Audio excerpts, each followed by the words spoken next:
Assalamu alaikum wa rahmatullahi wa barakatuh mes chers frères et sœurs. Aujourd'hui donc nous commençons une nouvelle vidéo qui sera sûrement en plusieurs parties qui concerne les conversations qui seront entendues au paradis et en enfer. En nous rappelant ce qui nous a été décrit du paradis et de l'enfer, nous aurons peut-être une meilleure image des événements qui auront lieu lorsque nous nous retrouverons face à face avec notre demeure éternelle dans l'au-delà. Pourquoi Allah subhanahu wa ta'ala nous donne-t-il un aperçu de ces conversations? Le Coran est parsemé non seulement de descriptions du paradis et de l'enfer, mais aussi de conversations, de dialogues et de discussions qui auront lieu dans ces endroits. Quand de tels scénarios sont répétés à maintes reprises, cela doit nous faire comprendre qu'Allah subhanahu wa ta'ala nous met en garde. Il nous revient donc d'y porter une attention particulière avec à la fois l'espoir d'accéder au jardin du paradis et la crainte de nous retrouver en enfer. Ces informations sont répétées plusieurs fois dans le Coran afin de nous faire réfléchir mûrement à ce qui nous attend. Ainsi, nous verrons des conversations de différents types, des conversations entre des anges et des gens du paradis et de l'enfer, des conversations des gens du paradis et des gens de l'enfer avec des membres de leur famille et des conversations entre Allah Azza wa Jal et des gens de l'enfer et du paradis. Nous verrons également ce que disent entre eux les gens du paradis et les gens de l'enfer, de même que les échanges entre les gens des deux lieux.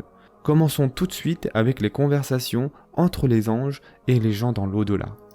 Les anges vivent près de nous de notre naissance à notre mort.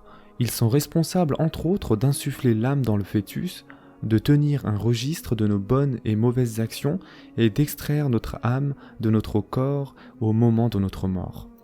Lorsque nous nous retrouvons dans l'au-delà, ils sont encore avec nous et nous avons alors la possibilité d'échanger avec eux. La demeure éternelle de ceux et celles qui, au cours de leur vie, sont demeurés patients face à l'adversité et se sont efforcés de demeurer vertueux dans les moments difficiles comme dans les moments les plus faciles, est le paradis appelé Jannah en arabe. Quand les gens destinés au paradis s'apprêteront à entrer dans leur demeure éternelle, les anges les salueront. Ce sont les gardiens du paradis et ils diront aux gens « Entrez ici en paix, en récompense de votre patience ». Le paradis est un lieu de sérénité éternelle et de totale satisfaction. Allah Azza wa Jal dit dans le Coran « Et ceux qui auront craint leur Seigneur et observé leur devoir envers lui seront conduits par groupe au paradis. Et quand ils y arriveront, ses portes s'ouvriront et ses gardiens leur diront « Paix sur vous, vous avez été bons, entrez donc dans le jardin des délices, pour y demeurer éternellement. » Sourate Az-Zumar, verset 73. Toute douleur sera retirée de leur cœur et ils répondront aux anges en louant Allah Azza wa Jal. En effet, Allah Azza wa Jal dit dans le Coran « Louange à Allah qui nous a guidés jusqu'ici. Nous n'aurions pas été correctement guidés s'il ne nous avait pas lui-même guidés. Certes, les messagers de notre Seigneur sont venus avec la vérité et il leur sera proclamé « Voilà le jardin dont vous héritez pour vos bonnes actions. » Sourate Al-Araf, verset 43. Les échanges qui auront lieu entre les gens de l'enfer et les anges seront totalement différents. Plutôt que d'attendre impatiemment d'entrer dans leur demeure éternelle, les gens destinés à l'enfer devront être rassemblés et traînés de force par les anges responsables du feu. Alors que ces condamnés y seront jetés, les anges leur diront « N'y a-t-il personne qui soit venu vous avertir ?» Allah Azza wa Jal dit dans le Coran « Quand ils y seront jetés, ils entendront son grondement tandis qu'il bouillonne, comme s'ils allaient exploser dans sa fureur. Chaque fois qu'un nouveau groupe y sera jeté, ses gardiens demanderont « Quoi?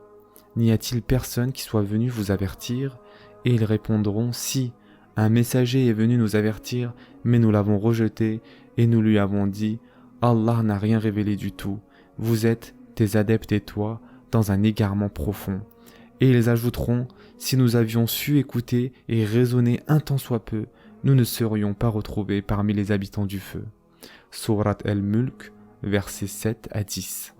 Ce n'est cependant pas à ce moment qu'a lieu leur premier échange avec les anges, car lorsque l'ange de la mort et ses assistants étaient venus extirper leur âme de leur corps au moment de leur mort, ils leur avaient demandé où étaient ceux qu'ils avaient adorés à la place d'Allah Azza wa Jal. car à ce moment fatidique de la vie du mécréant, ceux qui l'adoraient en dehors d'Allah Azza wa Jal sont remarquablement absents. Allah Azza wa Jal dit dans le Coran: nos envoyés viennent prendre leur âme en leur disant: où sont maintenant ceux que vous invoquiez en dehors d'Allah? Ils répondront alors: ils nous ont abandonnés. Et ils témoigneront ainsi contre eux-mêmes qu'ils étaient mécréants. Surat Al-A'raf, verset 37. Après un temps, les habitants de l'enfer commencent à perdre tout espoir. Comme ils se sont adressés à Allah Azza wa Jal sans recevoir de réponse, ils se mettent à supplier les anges qui gardent l'enfer. Ils leur demandent d'intercéder en leur faveur auprès d'Allah Azza wa Jal afin qu'il allège leur châtiment. Mais la réponse des anges ne fait qu'augmenter leur déception. Allah Azza wa Jal dit dans le Coran: et ceux qui seront dans le feu diront aux gardiens de l'enfer: implorez votre Seigneur de nous écourter, fût-ce d'un jour notre tourment. Mais ils répondront: des messagers ne vous sont-ils pas venus avec des preuves évidentes? Oui, diront-ils.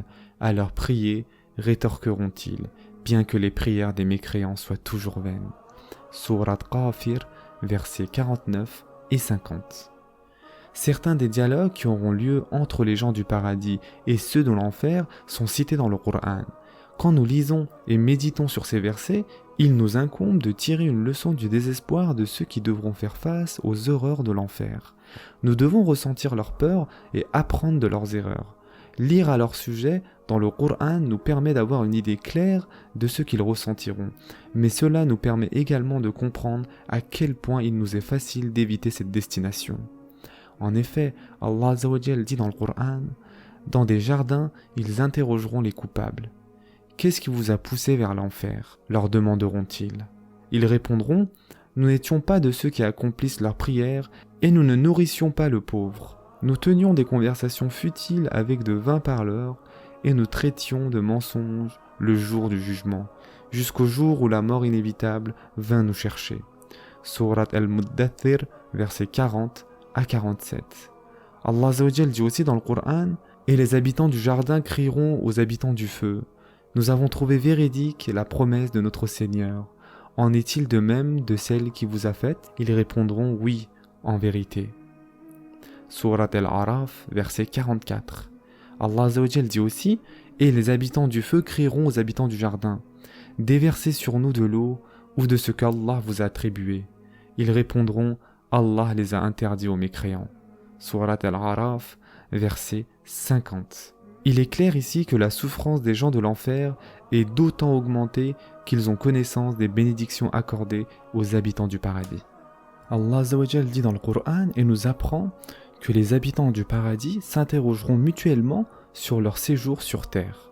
Allah Azza wa Jal dit dans le Coran: et ils se tourneront les uns vers les autres, se parlant entre eux.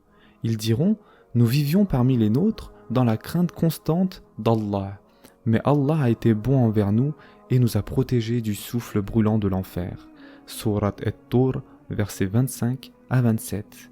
La plupart des versets décrivant les conversations entre les gens du paradis confirment qu'ils continueront de se comporter de manière vertueuse en louant Allah Azza wa Jal pour les bénédictions reçues.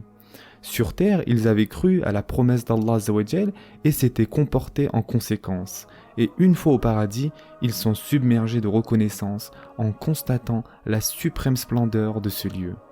Allah Azza wa Jal dit dans le Coran: ils diront: louange à Allah qui a éloigné de nous toute affliction. Notre Seigneur est certes pardonneur et reconnaissant.